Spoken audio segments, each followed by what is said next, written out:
All right, Karen. Yes. Pop quiz. Oh boy. Today's guest is diving into a topic that we have never covered on the show before. Want to guess? No. You don't want to guess? I need more hints. Just throw me a guess. Something we've never covered before. That's the thing. Okay. We always learn about things we didn't know existed, so how can I guess? I'll give you a hint. Okay. It's not crystal grids. Okay. Yeah. It's not galactic soul origins either. Okay. No. And no, we're not decoding ancient Lemurian light codes this week either. All right. None of those were my guesses. No. I'm shocked. All right, try this. What if something as small as a speck of dust could open the doors to emotional healing, spiritual alignment, and divine connection? Ooh, that just reminded me of The Little Prince.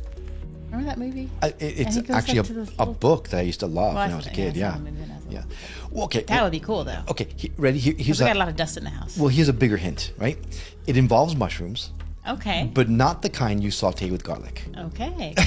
I didn't think so. All right. We are finally talking about microdosing tiny amounts of psychedelics that can lead to big breakthroughs in healing, self-discovery, and maybe even less road rage during that pesky Mercury retrograde thing that goes on, right? These are tiny doses of earth-grown psychedelics that are helping people remember who they truly are. Wow. Yeah, our guest is the founder of Microdosing for Healing, and she's built an entire global community to help people ease into this powerful practice without the need for tie-dye or starting a drum circle. Do you think it could help you remember to take the trash out? We can ask her that. Okay, guys, get ready, because your spirit guides might just be whispering, it's time. It's time. The Skeptic Metaphysicians starts now. My name is Will. And I'm Karen. And unlike Mulder and Scully, We both want to believe. so we've embarked on a journey of discovery. We've talked to people deeply entrenched in the spiritual and metaphysical world. We've thrown ourselves into weird and wonderful experiences. I even joined a coven of witches. And wait, you joined a coven? Yep, all in the interest of finding something Anything. that will prove that there's something beyond this physical, three-dimensional world we all live in. This is the Skeptic Skeptic Metaphysicians. Hey there, I'm Will. And I'm Karen. And welcome back to an eye-opening, mind-expanding episode of the Skeptic Metaphysicians. Today's guest is a trailblazer in the conscious use of sacred plant medicine. Kayse Gehret is a founder of Microdosing for Healing, a global community and immersive education platform that's dedicated to introducing the practice of microdosing in an intentional, grounded, and heart-centered way. We're not talking about a party drug here, right? Now, since 2020, she's guided thousands of seekers, from curious beginners to spiritual explorers, through the powerful intersection of earth medicine, emotional healing, and personal transformation. Through her community, immersive programs, and her podcast, Kayse helps demystify psychedelic practice and reconnect us to ancient healing wisdom that's as relevant today as ever. So get ready to journey inward, because this conversation might just change your perspective one microdose at a time. Welcome to the show, Kayse Gehret. How are you doing today? Oh, I'm so happy to be here. Thanks for having me.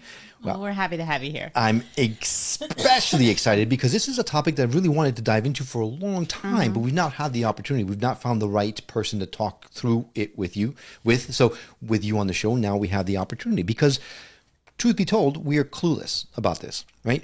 We know about psilocybin, we know about ayahuasca, we know about all that kind of stuff, but microdosing is a world that we've been curious about, but scared about at the same time too, right? Because we don't want to trip per se, but we've heard so many great things about it. So can you explain to us just what exactly are we talking about when we say microdosing?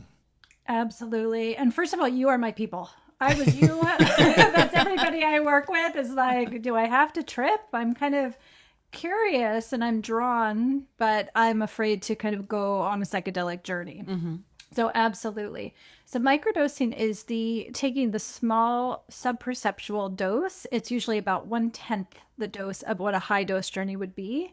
And so while you're going to feel definite benefits and effects, you're not going to feel altered and trippy in any way. That's the number one thing. A lot of people I work with are like, I am running a company. I have a bunch of kids. I can't be off my game ever. Right. Like, I mean, I have to be on all the time. And quickly when people start microdosing, with mushrooms, they realize they're not off their game. They're actually more on their game than they have ever been. So it's very much the opposite of, say, like an alcohol experience, if you will, that kind of dulls you and takes you outside of yourself. Microdosing kind of brings you back more into yourself and your instincts. Gotcha. So you're not losing control at all, like with alcohol or any other type of drug. Actually, it's actually giving you more control. Yes. Because you're more connected. You're more connected, you're more intuitive, you're more articulate, you're more focused, you're almost better at most things. So you're not having any of that like throwing up and just blacking out or anything like that? No, certainly not. Okay. No hangover the next day? Nope. Okay. All right. Actually, most people, the vast majority of people I have worked with have actually stopped drinking almost nearly, and some altogether. Oh, wow. Why? I mean, because I didn't mean it to sound like that. That sounded really weird. That sounded bad. No, I don't mean it like that. I'm just saying like The true like story. when we go out for a drink, it's a social thing. It's how would microdosing replace that? Great question. So as soon as I started during 2020, 2021, I was in California at the time. We were locked down for ages there. And so a lot of people in my initial groups were coming with the intention, among other things, they said, I've been kind of hitting the wine a little too hard here in lockdown. Gotcha. Just right. And so what they found was when they started microdosing, though, they would, a few weeks, months later, they would go, wow, I haven't had a drink. Like I just kind of stopped effortlessly drinking, or they moved from drinking 4 or 5 times a week to once or twice a month when they went out to dinner to enjoy a great meal or a special occasion. They didn't need the social lubricant of alcohol. They didn't need the relaxation and the sedation of alcohol, nor did they need the escape as much anymore. So you can drink, absolutely. But I find now that I've witnessed so many people, I think what happens is mushrooms have a very high, bright resonance. Like people practice, they get lighter, they get more radiant, they look younger, they feel better, and it's this cascading effect. You just won Karen over. Younger? 'Cause I'm like, She sold. Send us some. I'll take the whole box. I get that reaction a lot. And alcohol is actually really aging. It's very dense. It kind of brings you down. Mm-hmm. And so it feels good at the time. But a lot of people find as they get back in touch with their body and their own energy, and I'll have a drink of a glass of wine once in a while because I love wine, but I'll feel it in my body for the next few days. So I still love it once in a while, but to drink, several times a week, a lot of people find that they just let it go very easily. So now, are they replacing the alcohol with the microdosing, or is it just you microdose for a little while and then then you stop and never really care for alcohol It again? just kind of happens naturally. It's interesting. They lose, it's just kind of effortless. But the friction, when there is a friction, it becomes alcohol was such a part of their social life. They're like, it's so strange to be out at a dinner party or a cocktail party and walk around with my sparkling water. Right.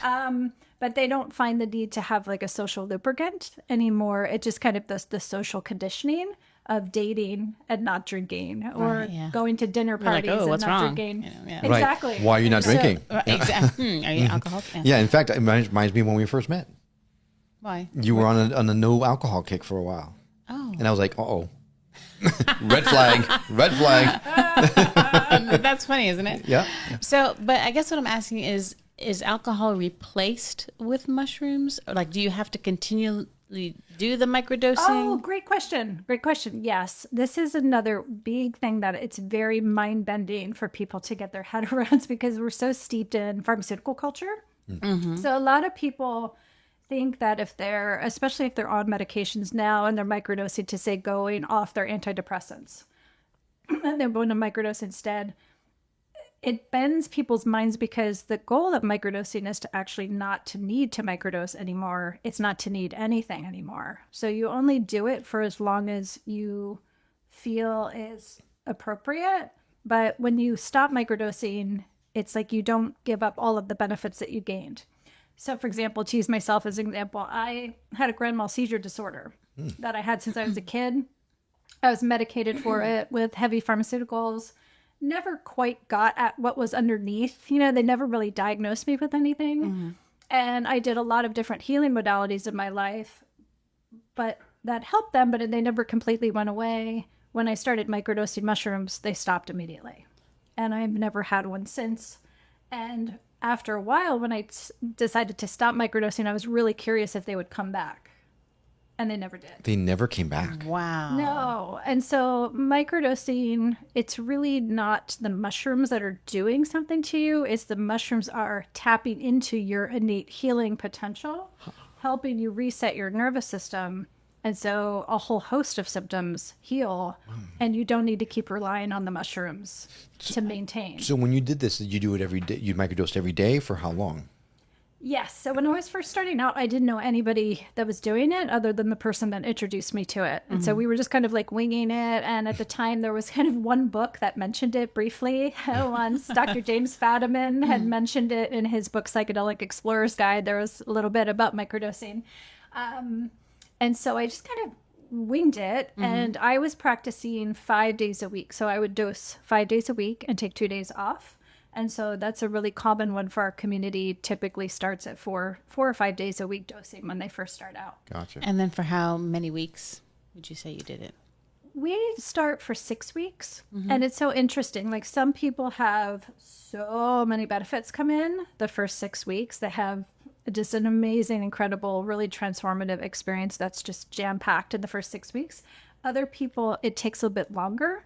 And it'll take really 3 to 4 months to kind of really get connected with the medicine, feel benefits. Right. That's about the standard. And then we kind of reassess, take a break, and see if they want to continue or not. So we're not talking years. We're talking months. Oh, no. That's amazing. Oh, wow. So you talk about how it taps you into your own healing. So asking for a friend.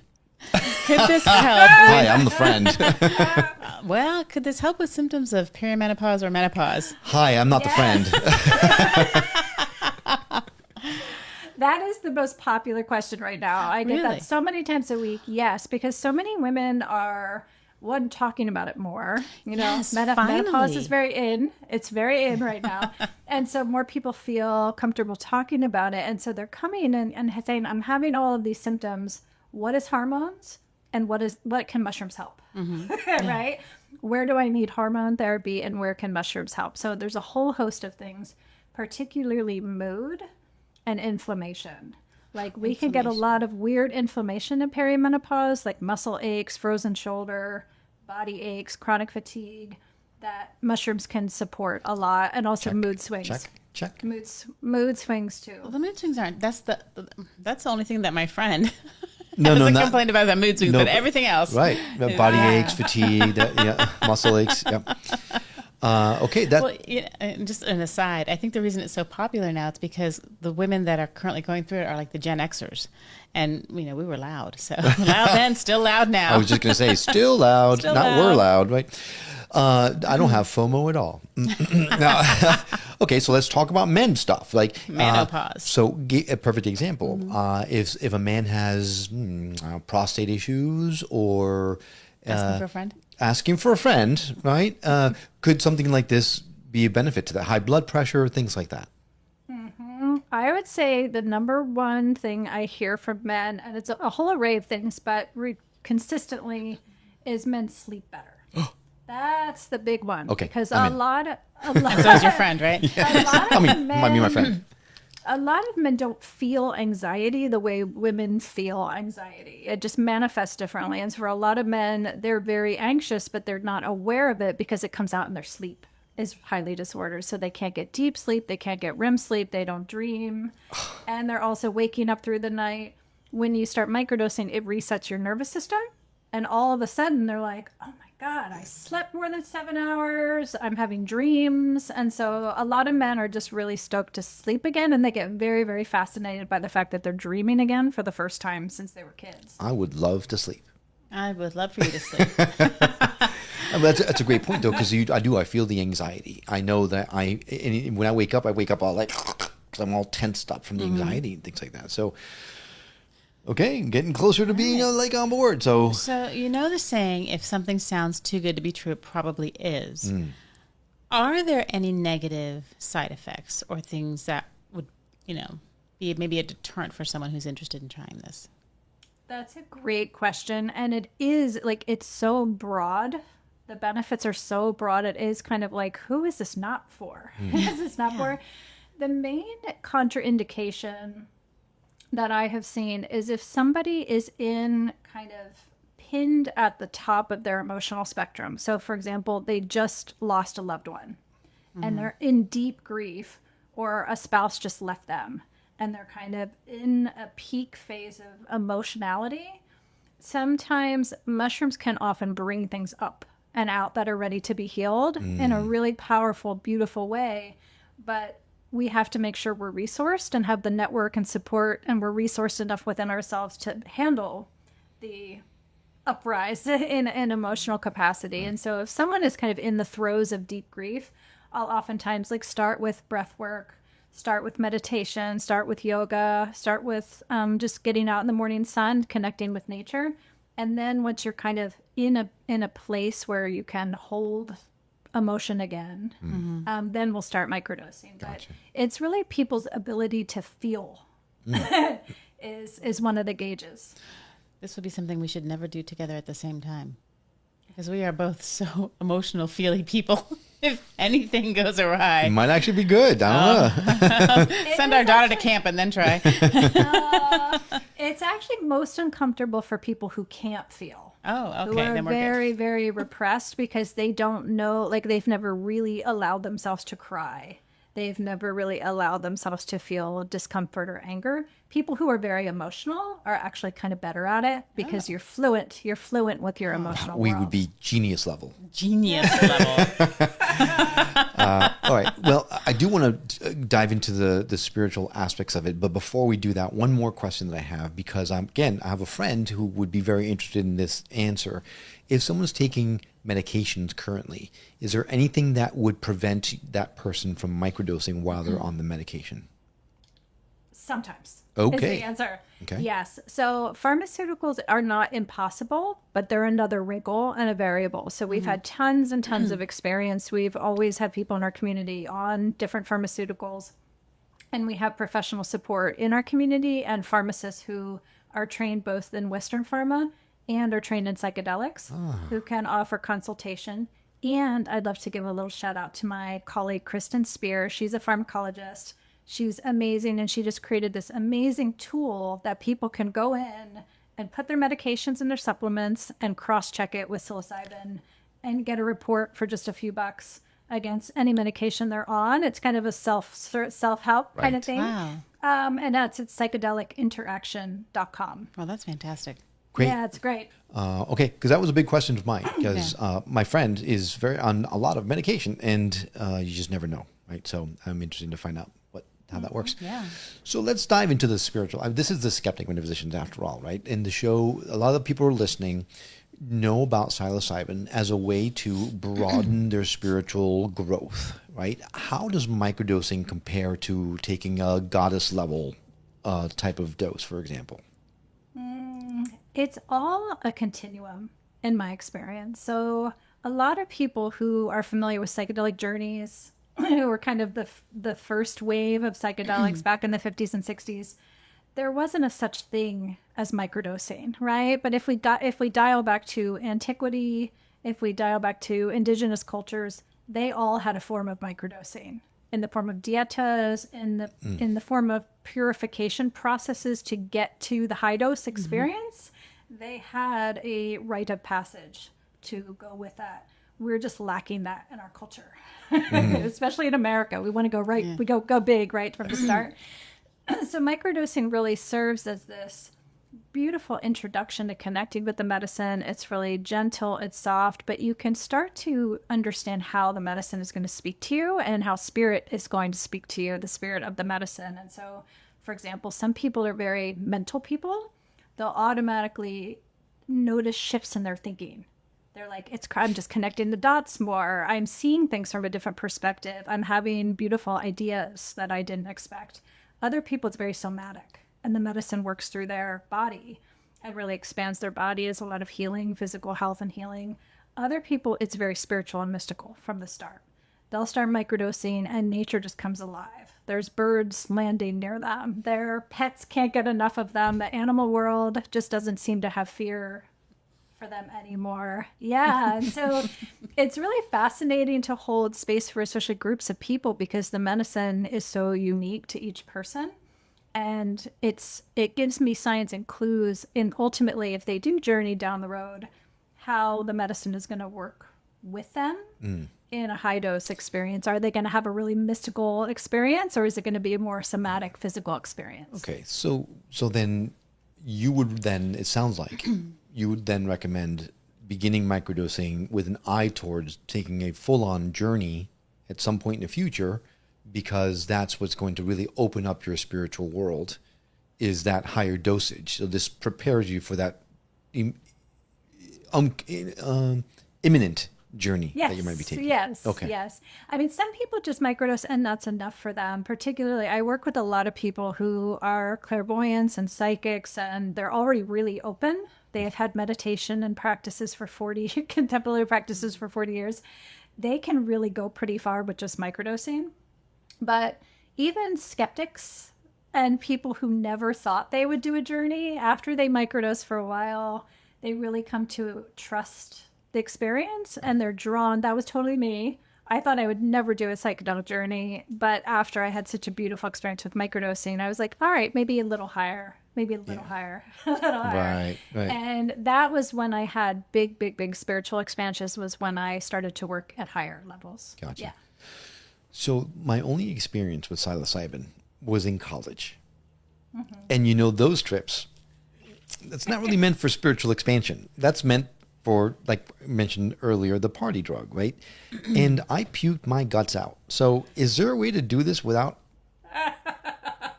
Great question. Yes. There is. I mean, most people get sick, get nauseous due to the chitin in the actual mushroom. So some people, especially some people, lack a digestive enzyme that can break down the mushroom to get to the psilocybin to convert to psilocin. So there's ways around that for people who get really, really nauseous from mushroom, the chitin in the mushroom. You can just use a different formulation of psilocin or a finished medicine, meaning like a chocolate or a chew or something like that. They have chocolate mushrooms now? Oh, they do. They have mushroom everything. Wow. Well, I mean, we've had mushroom tea, but it's not the magic mushroom type. Right. It was it's just like lion's mane or whatever. Turkey tail, lion's mane. Right. And you could take psilocybin into tea also. Okay, because I think we put it on a pizza or something and ate the pizza. Right? As you do in college. Right, exactly. I think a friend of mine actually took it out of the bag and just started chewing it. And I tried it, like it was a pungent taste. It was really difficult. So we put it on pizza just so we didn't have to taste it. Right. Mm-hmm. I mean, I heard that's what people do. I would never do anything illegal. Absolutely not. Never. So that brings up a question. That was my next question. Yes. Go ahead. So the legality of it, is this something that is it legal? Is microdosing legal? Is going on a bigger spiritual journey with the full dosing legal? It depends where you are, which is so human of us to draw little lines on the earth and go, you could do it here, but you can't do it here, and you can do it here. But this is where we are in our culture. So a couple states so in Colorado and Oregon have passed legislation statewide that it is legal through legalized models and decriminalized. Other cities around the country have decriminalized in those cities. It's happening. It's very mushroomy, actually, the way it's happening. It's just mycelial. It's really hard to keep up with because different cities across the country are decriminalizing. But for the most part, it is still illegal, unfortunately, due to laws that were never relevant in the first place. It was psilocybin was classified as a Schedule I drug, even though it meets none of the criteria to be a Schedule I drug. It was very political. And it was Nixon. I was just going to say, it was back in the Nixon administration that trying to control those hippies. Yes. We've had a conversation with someone that came on to talk about MDMA. Yeah. And we got a lot of education, a lot of knowledge from that conversation. So I assume it's similar to this. But, okay, we are sitting in a state where it is not currently legal anywhere. are we hosed? Are we out of luck? Or is there any way that we can bend the rules a little bit?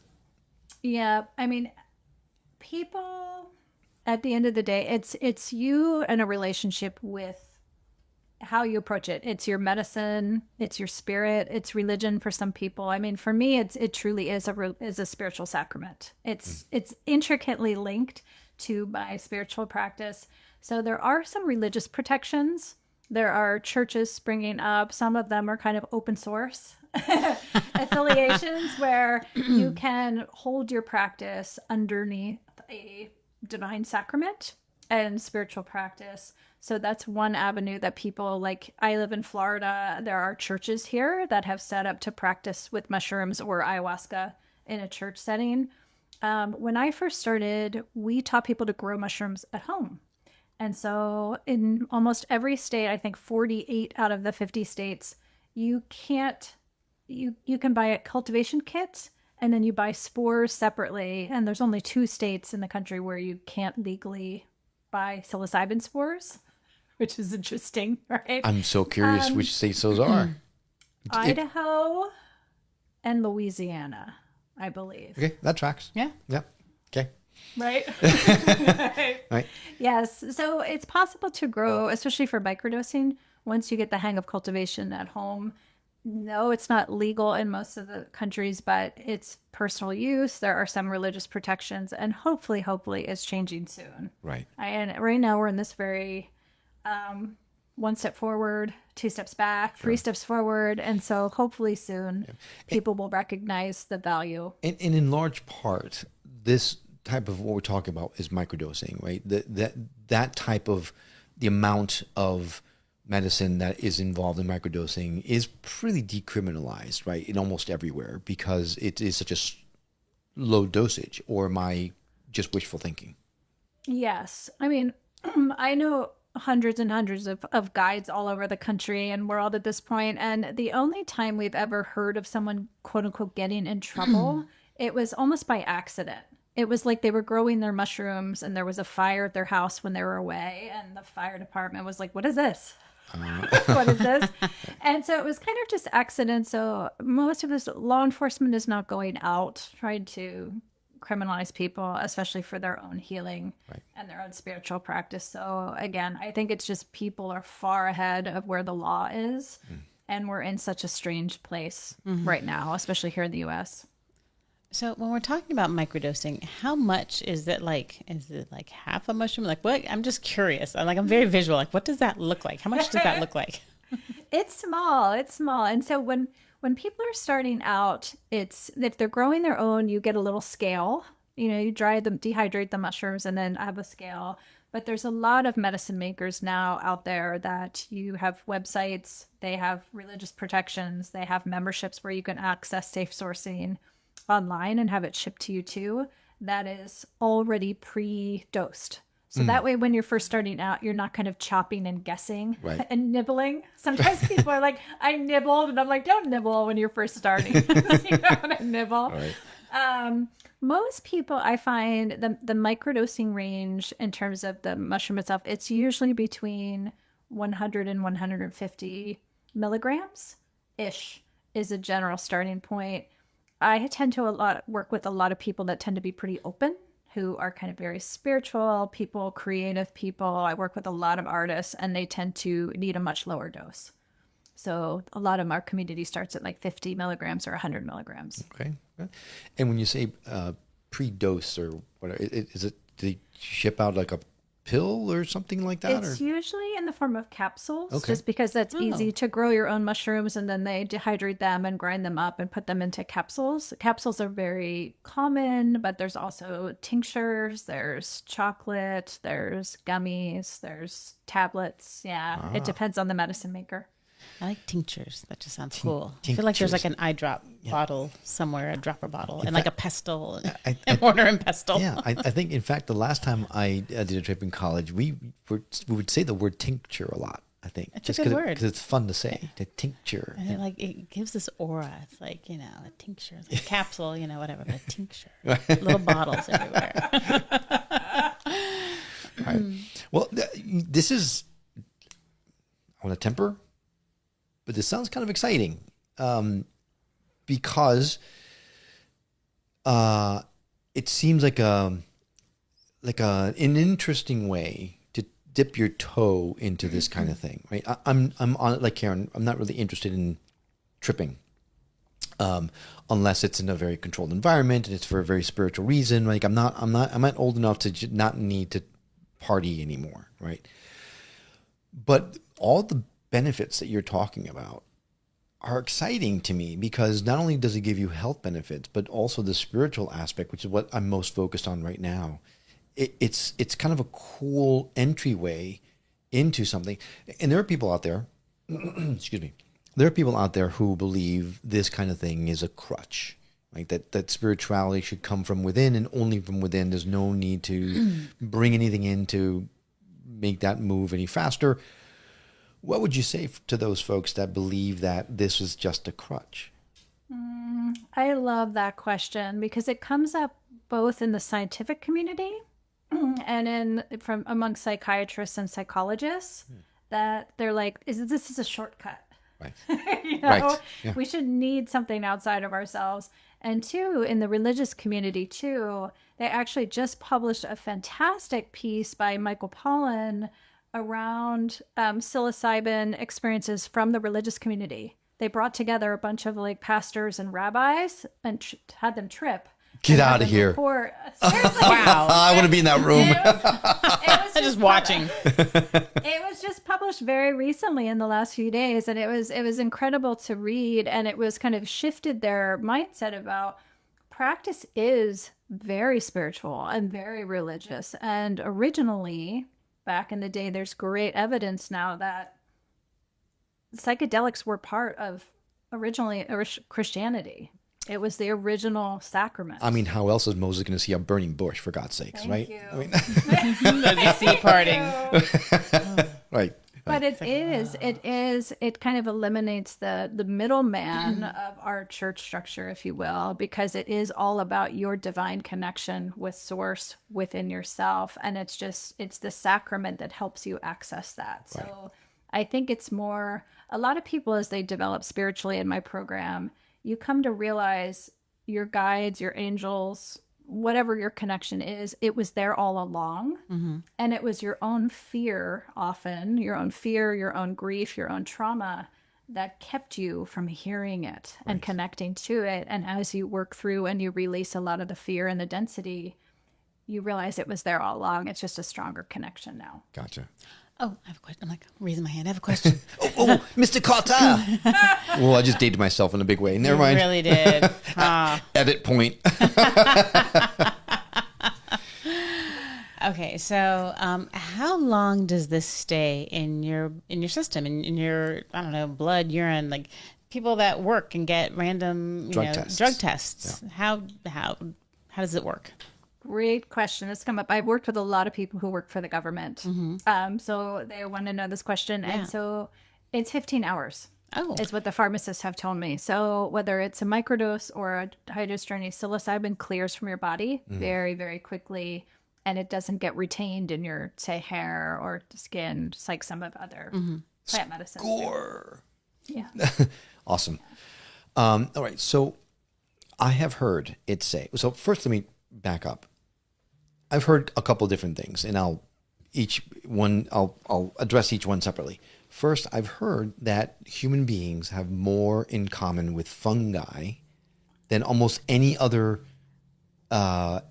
entity, for lack of a better There's word. a fungus among us. So I would assume that there is some sort of brethren there going on that connects us and therefore makes it a little bit more of a connective tissue that makes it, better for us to do this kind of. I'm trying to convince Karen right now, so just help me here. I've never heard. I've heard pigs. I've heard we have a lot of common with pigs, but I've not heard we have a lot of common with mushrooms. I mean, Yeah. some people do. They just sit Yeah. around on a stump. Yeah. What have you heard about that?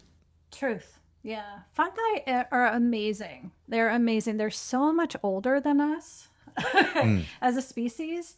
They've lived through 5 extinction events over time and carry this wisdom and this knowledge on a cellular level through and across time. So I really think they're here. They're coming back in this moment because they kind of know we need a little help.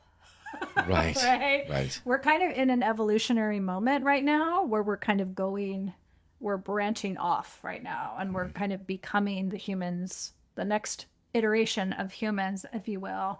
And I feel like they can do a lot for us in making us. And Paul Stamets, one of the most famous mycologists, who's kind of been beating the drum of psilocybin for a very long time on his own for a long time. He calls psilocybin the Einstein molecule because it really does make you smarter. It makes you better in every way, physically better. Your instincts get dialed up, your reflexes improve, but also you're smarter and you're more empathetic. Wow. And emotionally fluent. And so these are all the qualities that humans really need. And the looking younger thing. Tinctures and serums. Yes. So, and who doesn't love fun guys? I've been waiting. That actually took you longer than I thought. I didn't want to interrupt her. All right. So then my second point is I've heard that microdosing, and I think you kind of alluded to it earlier on, where it connects you more. It makes you feel more grounded, more centered. It gets you more in step with who you truly are. I know a lot of people, me included, have a little bit of a social anxiety disorder type of thing happening where I'm very gregarious, I'm very outgoing, but there are times when I feel like, right? Is this something that could help you in that scenario? Yes. Absolutely. This is like a magic thing. I shouldn't have to think, yes. It's a magic pill. Anxiety is an interesting one. So what we have found when I'm talking to people for the first time and I'm asking what brings them, almost always when people say, I ask people, when you get out of balance, which way do you go? Do you get sad and inward and kind of isolate yourself, overeat, binge on Netflix? Like, is that you?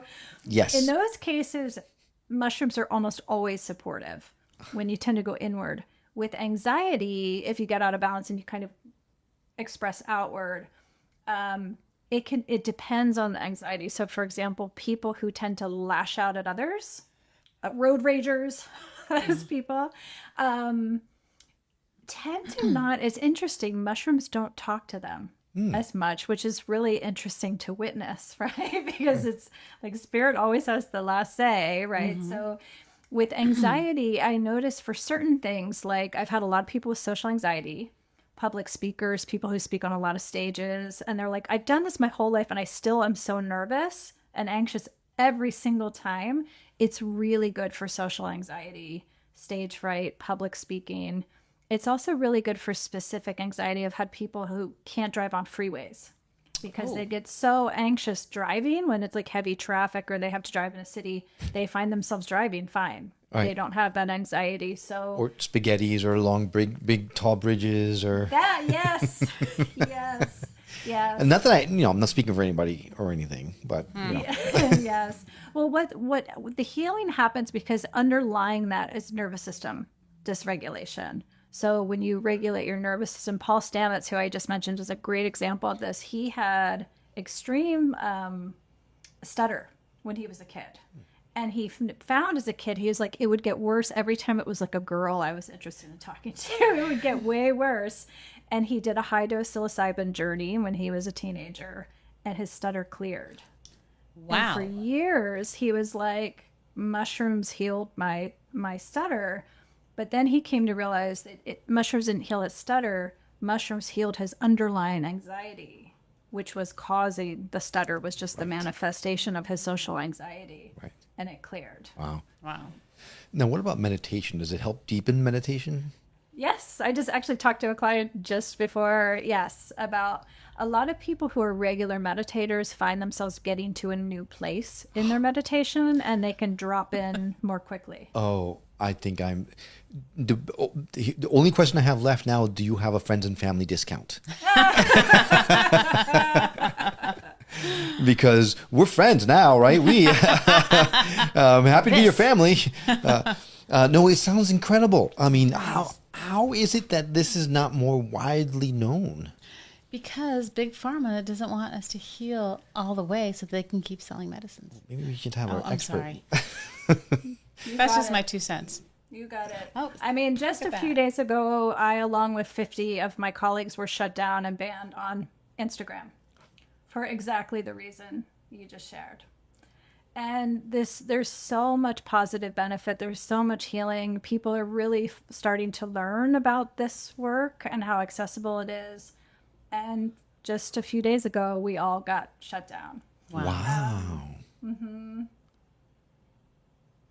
Well, we don't want to be on Instagram anyway. We're just like mushrooms, though. We just pop back up. We just pop back up. As long as it's moist and little, humid, little warm. right. Actually, not long ago, I went to a mushroom farm for the first time. I didn't know Shiitakes, though. they were shiitake mushrooms, yeah. But it was astounding. Yeah. The sheer will to survive, the will to come. I mean, there was rows upon rows. They were doing them on cedar wood logs. It wasn't in the ground. I don't know what I think I kind of expected when someone said, "Okay, you're going to do a shoot at a mushroom farm." I thought we were going to be digging through the dirt, right? Like truffles and things like that. But no, it was a greenhouse, and it was row upon row of these logs, and there was dozens of mushrooms growing out of these logs. It was astounding and gorgeous. And then they gave us a whole bushel of them, and they were amazing. So good. They were so clean because when you buy them at the store, you got to wipe off the dirt from the mushrooms. These were completely clean, and I'm not going to give a plug to the mushroom farmer, although I probably should because he'll give us more. Because it was good. Well, it's Elijay mushrooms. You look They up, ship. yeah, look up Elijay, Ellijay mushrooms in Georgia, and they're amazing. But anyway, Amazing. yeah, maybe we'll get more mushrooms out of that. Maybe. I'll send it to him and see what he says. But I love it so much. One of the things we're jamming on a lot. So I have a professional group of microdosing guides. There's 40 of us in there from all over the world who do this work as microdosing guides. And lately, we've been really excited about combining different functional mushrooms with psilocybin in stacking. And so learning about how in the future, what I think is going to happen in the future is we're going to start pairing different mushrooms for different health conditions. For example, I credit my seizures healing because I stacked psilocybin with lion's mane together. oh, got it. And so anybody that has a nervous system condition, any migraine headaches, TBI, stroke recovery, concussion, anything underlying nervous system, lion's mane and psilocybin together is beautiful. But there's so many other functional mushrooms like turkey tail and cordyceps, chaga, reishi, that when you stack them together, they amplify and enhance each other. Yeah, and they're using mushrooms in Japan to work with cancer. Right. Turkey tail specifically, right? That's what I No, heard. it was a different one. But turkey tail, yes, but that's not the one that. Gotcha. All right. They've got something else going on. So a little bit out of the norm question, but let's say someone has something, a physiological something. Would microdosing help to, let's say, I don't know, a tumor or something like that? Would psilocybin or microdosing have any effect on something like that? They've done testing on turkey tail. I know turkey tail has had a positive impact on tumor cessation and shrinking tumors. I don't know that they've tested psilocybin on tumors specifically yet. There's so much research going on right now, which is amazing, and hopefully it will continue. But they have done research on psilocybin therapy for cancer patients. And I've worked with people moving through a cancer journey with microdosing as well. And they find it really, really supportive all along the arc because it definitely shifts your perspective and you can hold your diagnosis much differently than you were. Wow, this is incredible stuff. Okay, so I know that you help people go through these kinds of things. So if someone wanted to do that, how what is the journey? Is it an app that you download, or do you reach out to them on a phone call, or how does it work? Yeah, so our community, we have a global community with over 30 countries. People can come in and it's really accessible. We just structure it like a membership. So it's like a microdosing membership.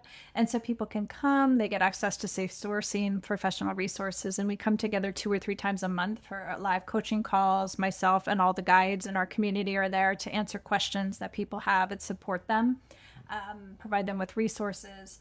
Then if they want to go deeper, we all host like 6-week programs and different niche programs for different things. And then I also have a training program to start training other people who want to do this work too as a profession. For the first time, we're starting that this summer. Wow. So there's lots of different access points for folks. And do you provide the microdose tablets or whatever it is to the folks that are members? Tinctures? We don't, because that's how we're able to be so public about what we do. Sure. The medicine makers and the cultivators tend to stay separate and do things separately. And so some of them, as I said, that have religious protections that enable them to source people within the U.S. So we have a dedicated partner who sources them that way. Okay. And people do that directly on their own, but Okay. we But give you- them the resources they need. So you'd be able to refer someone to someone or something like that, or Exactly. okay, Exactly. got it. Yeah. All right, that makes perfect sense. Yeah, absolutely. What have we not talked about, Kayse, that you want to make sure that the audience really truly gets from this conversation? Oh gosh, just how much is possible. I think what has been so eye-opening for people once they start practicing is so much of our Western medical system, what we've always known has been fixing things that are wrong and making things manageable. Right? We've kind of operated from that perspective. And so it's really not about not drinking. It's just not drinking, being sober. It's not really about thriving. It's about not drinking. So for a lot of people, it's just managing pain, managing depression. But once people start microdosing, it shifts you and go, there is so much more that's possible for my life to not just be not or less depressed. I can actually thrive in this life, and I can wake up feeling good and inspired and vibrant every day, which is so different than the mindset that we've been conditioned to believe is healing. For sure. Absolutely. Now, for those that might still have a little bit of fear left in them, is there any reason whatsoever to be afraid of this? No, there's not. And it's really just, it takes education and comfort. I always invite people, it's very, very common in our community that people just go, it just keeps coming to me. I just see mushrooms everywhere and I'm having dreams about them, and I go to the mall and they're in the window, and I'm just it might be time. And so usually people are, it's funny, they call you to it and you come across it, and then looking back, it's oh, they found me right at the right time. Right. My life was about to go through this massive change. That happens all the time. And you needed the support. You just didn't know it at the time. And so it's one of those things that people get called and they come to it at the right time. It's not a practice that, although I wish I could convince certain people in our government right now to use mushrooms, people, it really thrives and works best when people connect individually and are kind of called to it. So I always invite people in to just learn. You don't have to start practicing. Come into our community and just listen. Right. Listen to the experience and learn. And all the people who had a lot of fear or wanted to wait really after a call or two, just hearing what's possible and the experience is so different than what they thought it was going to be. Most people get really comfortable and ask the same question that you asked, which is why the hell has this been hidden from us Right. for so long? Is there any way to overdose on this stuff?